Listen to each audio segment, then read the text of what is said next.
Mr. President, today I want to spend a few minutes discussing a major crisis in this country that must be addressed.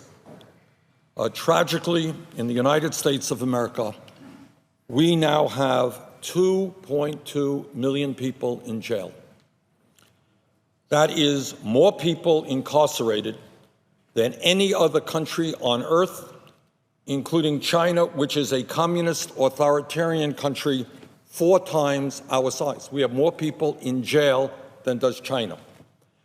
Further, at a time of large deficits and a very large national debt, we are spending about $80 billion a year in federal, state, and local taxpayer money to lock people up. $80 billion a year to incarcerate people.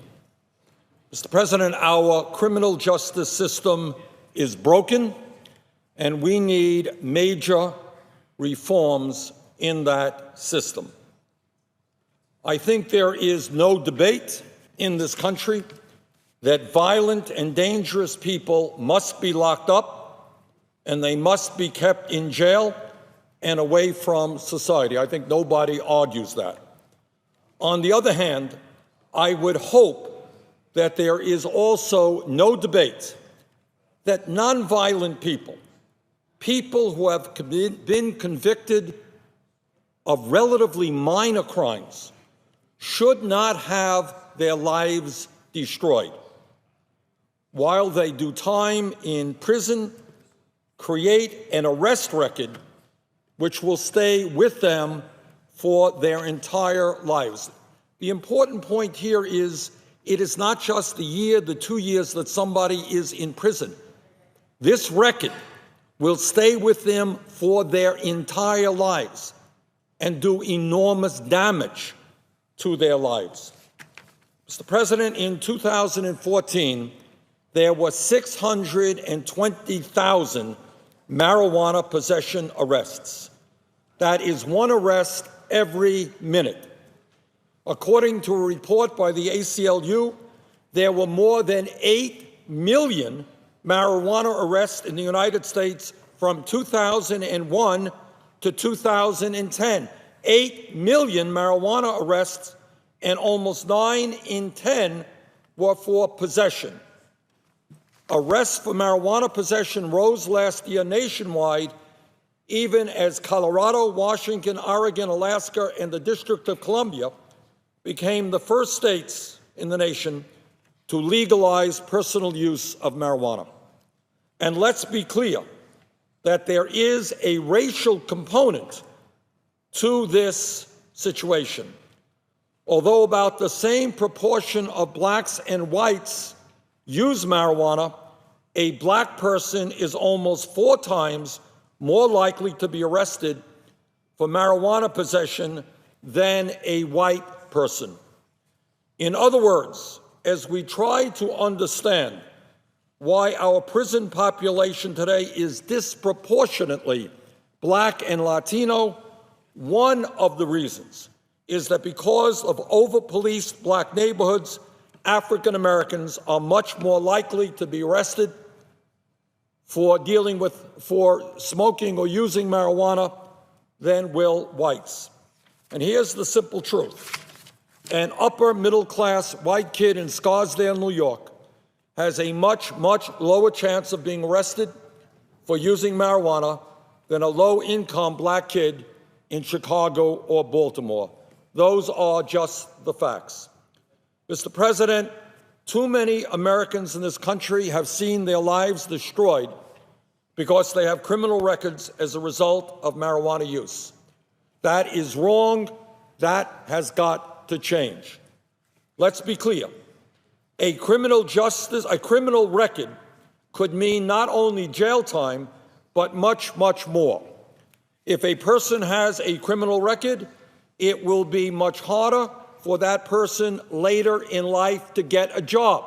Not so easy coming out of jail getting a job. And if you don't get a job, there is a strong likelihood you're going to get back into your same old environment and end up in jail again. If somebody has a criminal record, it may be impossible for them to obtain certain types of public benefits and make it difficult, in fact, for them even to live in public housing. A criminal record stays with a person for his or her entire life until the day he or she dies. A criminal record destroys lives. Mr. President, right now, under the Controlled Substance Act, marijuana is listed as a Schedule I drug, meaning that it is considered to be a drug that is extremely dangerous. In fact, under the Act, marijuana is considered to be as dangerous as heroin. Now, I know there are conflicting opinions about the health impacts that marijuana may have, but nobody that I know seriously believes that marijuana is as dangerous as heroin. This is absurd. Nobody believes that. In my view, the time is long overdue for us to take marijuana off of the federal government's list of outlawed drugs. In my view, at a time when Colorado, Washington, Oregon, Alaska, and the District of Columbia have already legalized the personal use of marijuana, every state in this country should have the right to regulate marijuana the same way that state and local laws now govern sales of alcohol and tobacco. Among other things, that means that recognized businesses in states that have legalized marijuana should be fully able to use the banking system without fear of federal prosecution. Mr. President, in response to the initiatives that Colorado and other states have taken, the Obama administration has essentially allowed these states to go forward and to do what the people in those states have chosen to do. That's a good step forward, but it is not good enough, because a new administration with a different point of view could simply go forward and prosecute those marijuana businesses and individuals in the state who use marijuana, despite what the people in those states have decided to do legislatively. What I'm saying today is not that the federal government should legalize marijuana throughout the country. This is a decision for the states. And I would hope that many of my colleagues, especially those who express support for states' rights and our federalist system of government, those who often decry the power of the big, bad federal government in undermining local initiatives, would support my very simple and straightforward legislation, which will be introduced next week.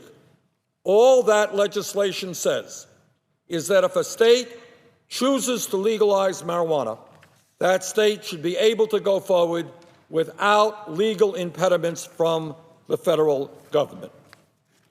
Mr. President, let me also talk about another issue of great importance in this country, and that is that I believe the time is now for the United States to end capital punishment.